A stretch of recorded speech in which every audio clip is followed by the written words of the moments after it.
INFRA-MAN. I've never touched a man before. TARZAN the Apeman. Shogun of Harlem. The Last Dragon. What do these films have in common? Well, frankly, we're almost embarrassed to admit we like them. We call them guilty pleasures, films that have elements that we normally might scorn, like slasher films, teenage fun-in-the-sun pictures, that kind of stuff. But we got to admit that these films did have elements that got under our skin, and they can get under yours, too, because they're available on home videotape if you've got enough guts to rent them from the guy in the store. You want this? Yes, I do. I'm Gene Siskel of the Chicago Tribune. And I'm Roger Ebert of the Chicago Sun-Times. And if anybody asks you why you wanted to rent these films, say, you don't know. Don't mention our names. My first guilty pleasure is Pee-wee's Big Adventure, a movie that came out a year ago and proved that Pee Wee Herman was more than a stand-up comedian. He represented a whole self-contained worldview. In the movie, Pee Wee lives in his own little world, which looks like the world's biggest toy department. He's an eternal optimist, and usually he's right, like here, where he wins the Tour de France bike race. But then Pee Wee loses his beloved bicycle and starts on a cross-country odyssey in search of it. 10 years ago, along the same stretch of road, in a dense fog, just like this, I saw the worst accident I ever seen. There was this sound, like a garbage truck dropped off the Empire State Building.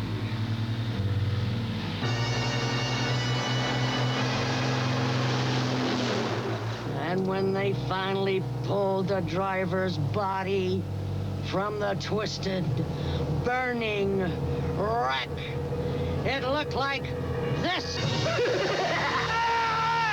I looked at Pee Wee's Big Adventure again the other night on video, and I was surprised all over again by how innocent, how playful, and how truly eccentric Pee Wee Herman really is. But the movie is not just a strange little man acting goofy. Pee Wee has created a whole fairy tale universe as consistent and fascinating as Alice's Wonderland or the world of the Hobbits and the Lord of the Rings. Pee Wee's Big Adventure is one of those movies like The Wizard of Oz, I think, that kids can look at in one state of mind while the grown-ups enjoy it on a completely different level. And I think people are doing that also with his Saturday morning TV show, too. Grown-ups are watching it. Well, I tell you, I didn't like the picture when it came out. I have enjoyed this character when he's had short bits on TV talk shows. Yeah. I just saw him host a while ago the Joan Rivers show, and he was acceptable in that format, in short bits, but in a long film, I thought it was just much too much. The gimmicks that I saw, like the putting on the shoes at the beginning of the film and all that kind of stuff, his little bedroom and all that, just seemed to me too predictable. And the nya fights back and forth got to me. I can't recommend it. I don't know. I think you kind of have to be in a certain state of mind to take Pee Wee Herman. And to be sure, in the long a feature length is a lot of Pee Wee Herman. Yes, this might be one to kind of show 10 minutes of every night as a short subject. Go to the refrigerator. But I had a lot every of fun 5 minutes. anyway. I enjoyed it. My first guilty pleasure is an R-rated, fun-in-the-sun love triangle called Summer Lovers, which was knocked when it first came out in 1982.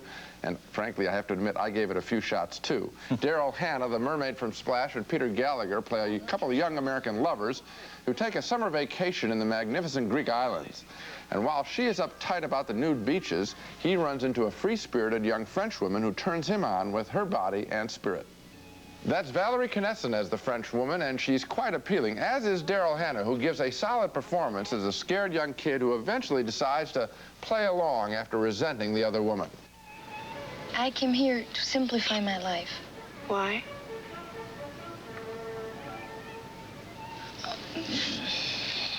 C'est une longue histoire. I mean, it's a long story. I'd like to hear it. They move in together. The man now has 2 lovers, and they all have a great time at the beach. Now, why kid myself or you any longer? The film turned me on, that's obvious. The scenery is gorgeous, and if I were in college, I'd probably take my next summer vacation in the Greek islands. How's that for a real simple movie review? Summer Lovers was directed by Randall Kleiser, who made the hits Grease and Blue Lagoon, and he sure knows how to shoot pretty pictures and pretty people. Well, and on that basis, I liked it. Okay, I can understand that. On the basis of a libido, sure. I like to look at Valerie Knesset, and I like to look at Daryl Hannah, right. And that was a turn-on. And the Greek islands are gorgeous. The Greek islands were a turn-on, too, of course. Not quite as much. You got it. Yes, okay. You have your priorities in order. The thing that I found wrong with this movie was it's basically a beach party movie with a lot of nudity and also a lot of psychoanalysis and anguish and tears and conflict and so forth. And I would have liked it better if they'd left out the psychoanalysis, the conflict, and, you wanted more had beach. more bikinis, yes. So that's my criticism. You mean fewer bikinis? Okay, because fine. remember, they were nude beaches. Coming up next, the guilty pleasure, Tarzan the Ape-Man, starring not Johnny Weissmuller, but Bo Derek. Continuing our list of guilty pleasures, films we're sort of embarrassed to admit we like, my next choice is The Last Starfighter. Yes, I know it seems like another Star Wars ripoff, and when it came out in 1984, I think it was unfairly dismissed as just another space picture, but I got into this story of a poor kid living in a trailer park who is great at playing a video game called Starfighter. And when he breaks the scoring record on the machine, his neighbors cheer, the little group goes wild, and he soon gets a visit from a mysterious man, Robert Preston, driving a souped-up car. Who are you? Centauri's the name. I invented Starfighter, which is why I'm here. It is? It is. We have to talk about a matter of utmost importance. Step into my office. Eventually, the car turns into a spaceship, and the young man is taken to a planet that is under attack by a mean guy named Zur. Zur? Yes, Father, your mighty frontier grows weaker by the moment. Of course, there's a space battle, and of course the kid wins with the help of an alien creature. But what makes the film really fun is that it doesn't stop at that predictable moment. The film continues by bringing him back home. This surprised me. He comes back home in a spaceship to try to bring along the girl he loves for more adventures. Alex, is it you? I mean, is it really you? That's a good kiss, and you don't know whether she's going to join him up in space. I love the great design of the picture, great hardware, nifty trailer park, and a world full of bright characters and joyful performances. It's not Star Wars, but it's very good entertainment. I'd rent this one. Well, I enjoyed it. Kinda. I enjoyed Robert Preston's performance. He's wonderful. Lot. You know, We Got Trouble Right Here in the Galaxy. Exactly. He's doing the Music Man in outer space. Yes. And the special effects were fun. This movie didn't have the spark of inspiration, the real kind of over-the-top feeling that the Star Wars pictures have had, and it was kind of disappointing for that reason. But I think for people who have seen Star Wars over and over and over again, this is a real good one to move on to. Of all the imitators, this is the best one. Okay, my next movie, my next guilty pleasure is Tarzan the Ape-Man, the 1981 Bo Derek version, which was completely willing to answer the age-old question, what really did go on in the jungle between Tarzan and Jane?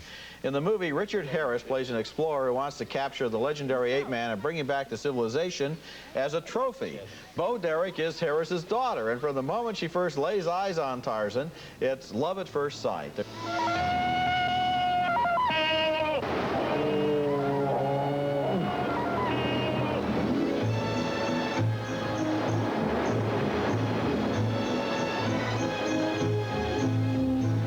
There's even a certain innocence in the way she regards this handsome savage, and I like the way the movie used its jungle animals. The movie's ending is completely ridiculous as Bo is taken prisoner and Tarzan rides to the rescue, but then, you know, my favorite part of all the Tarzan movies is always when Tarzan calls on his friends, the elephants, to back him up. Tarzan the Ape-Man was not a great movie. I mean, let's face it, it wasn't a great movie, but it was an entertaining movie, and Bo Derek brought a real charm to her role as the civilized schoolgirl in love with the King of the Apes. Whenever, as a kid, I went to those Tarzan movies, and later on watching them on television, I always wondered, why were Tarzan and Jane always standing around talking all the time? I mean, there must have been something more fun than that to do in the jungle, and Bo Derek has figured out what it was. All right. Doesn't your review really come down to, I mean, you talk about the animals and everything else. I mean, you get to see Bo Derek, a lot of Bo Derek. Isn't that really why you like the picture? Or to put it another way, Tarzan of the Apes is the Blue Lagoon with elephants. Yes. Okay. In other words, yes. And that's why I didn't like Summer Lovers, was that they had too much talk, and they should have just forgotten to talk, moved to the jungle, and had Tarzan as the guy. You see Summer Lovers again, and I think you'll find that there are two beautiful women as opposed to one. Essentially, what we're saying is almost, it's great to look at Bo Derek, and the animals were cute. I got Greece going for me in my other one.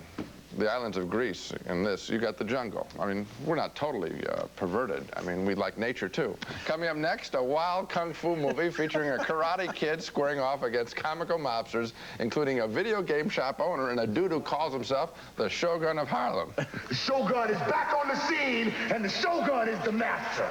This is picking 4 guilty pleasures, movies on video that we're almost ashamed to admit we liked. And my next guilty pleasure is named The Entity, a 1983 movie starring Barbara Hershey in a great performance in an interesting role as a single mother who is attacked by a poltergeist. She lives a fairly ordinary life until one day a powerful, unseen presence attacks her in her own home, throwing her around and breaking up the furniture. She goes to a psychiatrist played by Ron Silver, but he doesn't believe her story. He thinks she's having hysterical hallucinations. Do you think these things really exist in there? I'm not stupid. I didn't say you were stupid, but why do you think these people saw these things, huh? What do you think? Why do you think they saw them? Huh? Can you take a guess? Do you know why? Because it was a way of expressing something that was frightening to them. Has nothing to do with Wait me. a second, Caller, it has a lot to do with you. It has nothing to do with me. Oh, no, it has a lot to do with you. It has an awful lot to do with you. These ghosts and demons were only ideas, but people saw them. Meanwhile, parapsychologists at the local university do believe her story, and they set a trap for the evil spirit, a mock-up of Hershey's house where she will be the bait and liquid hydrogen will be used to freeze the spirit in midair. Sure, the ending is a little ridiculous. I mean, how serious can you be while you're trying to freeze a poltergeist in midair with liquid hydrogen? But what impressed me about The Entity was how intelligently and powerfully it treated its real subject, which is a woman trying to convince a know-it-all expert that she is not imagining things. She really is having these experiences.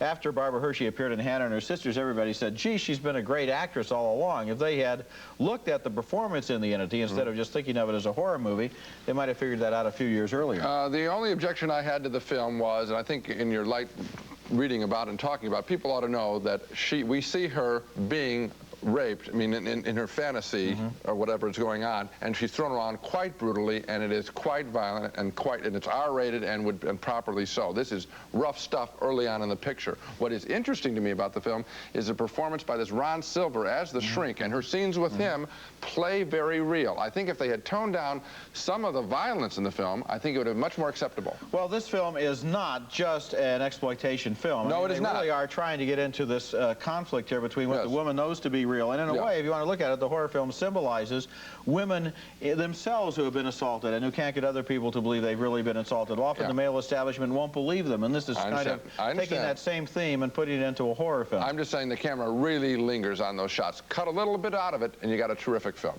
My next guilty pleasure is one of the most tightly packed pieces of movie entertainment I've seen in a long time. The title is The Last Dragon, and it delivers a comic action story about a young karate student who wants to become a Zen master, but is lacking the required inner glow, says his teacher. Come, Leroy. Get up. What you seek is not written on the floor. To get the glow, he finds himself in combat against 2 gangs, one led by a wild character named Shonuff, the Shogun of Harlem, who thinks nothing of interrupting a Bruce Lee movie. I've been waiting a long time for this, Leroy. I am sick of hearing these bull Superman stories about the Wassa legendary Bruce Leroy catching bullets with his teeth. The kid's nickname is Bruce Leroy, and he runs into a battle with an evil video game king named Eddie Arcadia, who keeps a tank full of killer piranhas in his office. Eddie's problem is that he wants to have a music video of his dumb girlfriend played on a popular TV show. The show is hosted by a beautiful video jockey played by the singer known as Vanity. From then on, it's boy meets girl and boy defends girl, followed by a battle of the finish between Bruce Leroy and the Shogun of Harlem. They both have the glow this time.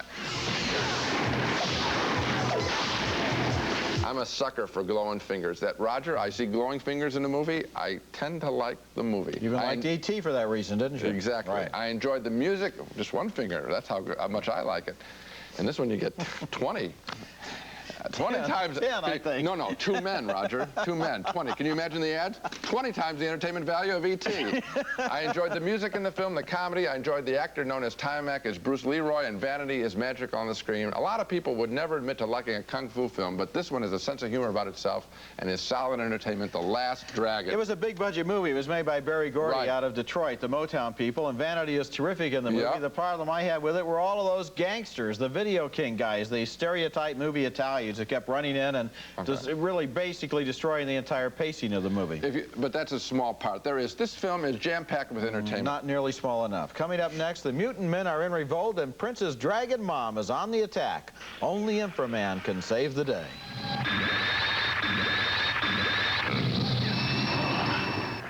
My final guilty pleasure, a film I'm embarrassed almost to admit I like, is a film that starts out like a mad slasher movie, except it turns out to be a rubber knife. A little brother's having fun with his sister. And I don't think I've knocked any other category of film more often than slasher pictures. But this movie, The Funhouse, gets beyond that very quickly when it tells the story of 4 teenagers, 2 couples, who visit a carnival and have a lot of fun until one of the guys makes a suggestion about staying a little bit longer. Let's spend the night. What? In the Funhouse. Crazy. Beneath the funhouse floor, they spot a troubled, disfigured boy who hides behind a Frankenstein mask, and he seeks love from a fortune teller. Not enough. Eventually, the bad guys who run the carnival discover the kids, and there is a chase in the funhouse itself. This picture was directed by Tobe Hooper of Texas Chainsaw Massacre fame, and he's quite stylish here. I'm also a sucker for films set in carnivals. I like that film with Gary Busey a while back called Carney. They always seem so creepy, carnivals do, around the edges, and the terror is really inherent in Funhouse in its beautiful setting.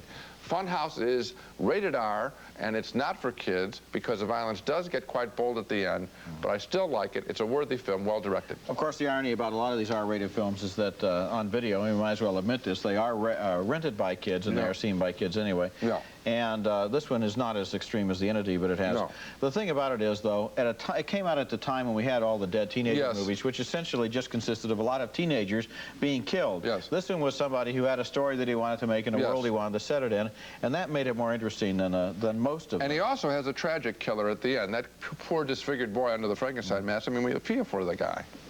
Well, I've felt for movie characters more deeply in my career. Yes. My final guilty pleasure is one of the silliest and goofiest and most ridiculous Hong Kong monster movies that has probably ever been made. It's a 1976 movie called Infra-Man, and it begins with an incredible chain of events as the civilized world is attacked by mutant men from the center of the earth. The mutants are controlled by a sadistic high priestess known as Princess Dragon Mom. Either surrender to me or I'll destroy all humans. I've spoken. It's all the warning you're going to get from me. You'll be destroyed. The mutant men look like they were assembled at the local plumbing factory. They have octopus arms and they leap around squealing with alarm. To meet the threat, the scientists create Infra-Man, a superhuman combination of brains, muscles, and built-in computer chips.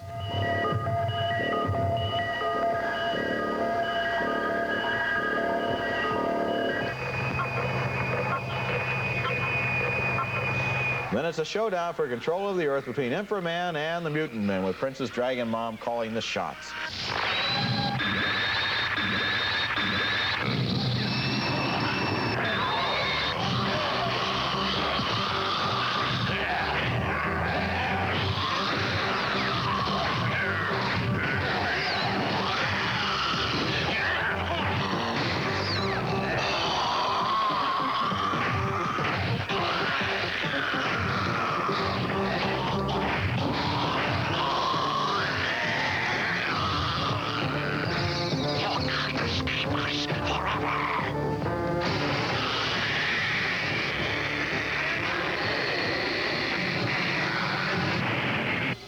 When I was watching INFRA-MAN for the first time, I knew I was seeing some kind of berserk masterpiece. And when Princess Dragon Mom appeared, that's such a great character name, I knew I really had something special on my hands here. This is the kind of movie that happens when the lunatics take over the studio. I have no idea how or why INFRA-MAN was made, but there's never been another movie like it, and that may be a good thing. This is the perfect movie to watch on one of those occasions when you don't have a single thought in your head and you like it that way. Actually, I think there was a film similar to it called Ultraman. But anyway, rip-off, probably. Yeah, no, I think that one came first. But here's the point. You talked about this film for a long time. I never saw it. I screened it last night, and I must admit, it is ridiculous. And what I like about it is, first of all, the way INFRA-MAN gets his laser beams. I like laser beams, too. He has to go like that to shoot the laser. He just can't go like this. He has to do that. The other thing is, when he first comes on the screen, he always has to do 4 flips. Yes, every time. 4 flips, first flip. Why? And then one more thing. And when if people are shooting at you, what would you do? Run for cover or do 4 flips? Okay, one last quote that I love from the movie. Okay. The guy says, 10,000 people have been killed. And the scientist says, oh. I thought that was good. Yeah, that's a nice moment. Now let's recap each of our guilty pleasures. My choices included the wacko comedy Pee-wee's Big Adventure, Barbara Hershey in the horror movie named The Entity, the Bo Derek version of Tarzan the Ape-Man, and the bizarre and goofy Hong Kong science fiction thriller INFRA-MAN. For me, my guilty pleasures are Summer Lovers, 3 beautiful kids in the Greek islands, The Last Starfighter, more than just a Star Wars ripoff. Also, The Last Dragon, the kung fu comedy. And finally, The Funhouse, a genuinely scary and colorful and even a little bit tragic horror film. There, I've named them. I feel better already. And if you feel guilty when you rent these films, you can always say, I'm just renting these for a friend who doesn't have any taste. That's it for this week. Next time we'll be back with reviews of 4 new summer movies, including 2 of the biggest, Beverly Hills Cop 2 with Eddie Murphy and Ishtar with Warren Beatty and Dustin Hoffman. That's next week, and until then, the balcony is closed.